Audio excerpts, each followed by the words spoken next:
Meanwhile, Minnesota Congresswoman Betty McCollum was critical of Franken during his run for Senate in 2008, but then backed him. She released a statement after the photo of Franken and Leanne Tweeden on a USO tour was released, saying, quote, "The Senate Ethics Committee should conduct a formal inquiry into the disturbing allegations made against Senator Franken. The account and photo released today can only be described as completely inappropriate." And Congresswoman Betty McCollum joins us now. Thank you so much for joining us this morning. Good to and be here. Happy late Thanksgiving. Yes, same to you. Thank you. So, as you know, Esme Murphy is going to be sitting down with Senator Al Franken. What do you want to hear from him today? Well, I'd like to hear him once again be very clear with his apology, which he has been, unlike President Trump and Senate candidate Moore, who have totally called all the allegations against them fake news. And I think the fact that Senator Franken has put himself in front of the Ethics Committee to be fully investigated says that he's ready to stand up and take whatever medicine's coming his way.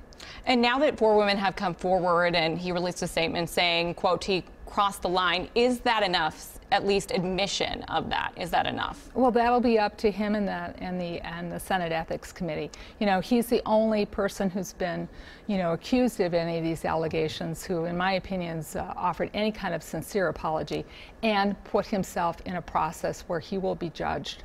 And I know you're a mother, you're a former teacher, and you've expressed concern about his judgment, especially during his run for the Senate. Why did you express that concern back in 2008? Well, not everything a comedian does is funny.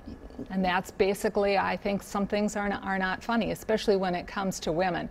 You know, women in this country, going back to our grandmothers, have faced economic discrimination in their pay, sexual harassment, and at times sexual assault at work.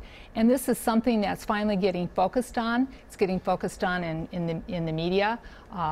And it needs to be a broader discussion to finally put in place a system in which a woman can show up for work, get paid what she deserves to be paid, and know that she's going to be treated with dignity and respect in the workplace. And so that's what I hope comes out of all of this. It's not just women in Congress.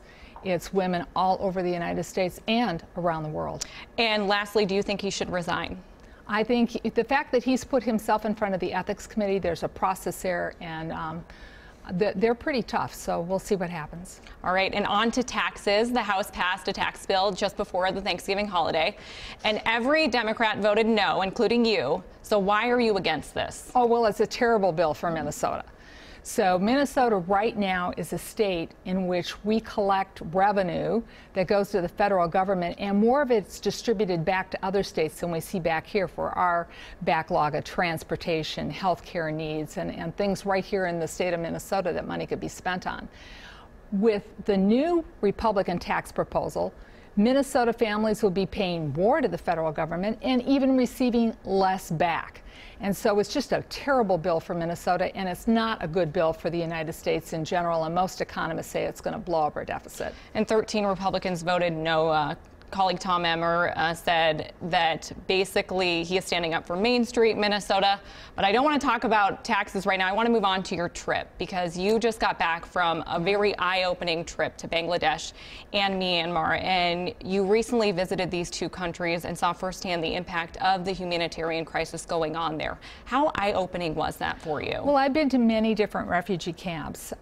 This one was very different in the fact that the country of Bangladesh, which is a tightly overpopulated country in and of itself, took in these refugees and has worked with the UN and the World Food Program and everyone to try to create an atmosphere of safety, make sure that families are being fed and that people are getting the psychological and physical health that they need.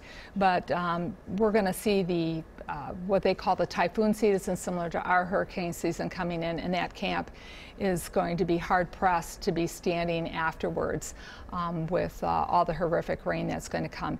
And what we saw in, former country Burma, Myanmar, was, people really being discriminated against. We visited one Muslim village which has police presence all around it. Women have to get permission and pay for a police escort if they want help with their labor and delivery, drive an hour to a hospital, to get a slip, or a health clinic to get a slip, and then drive back to where they are to go to a hospital for a safe delivery that's 5 minutes away from where their village is. It's just out and out discrimination in what's happening in the country. And I want to, in closing, say that the Pope is visiting this area on Monday. I'm supposed to wrap it up, but I just want to ask you, what do you want to see from him? A message of hope, peace, and reconciliation during this very special time for Christians. Well, Congresswoman McCollum, thank you so much for joining us, and hopefully you didn't have too much pie this week. No, I didn't. All right.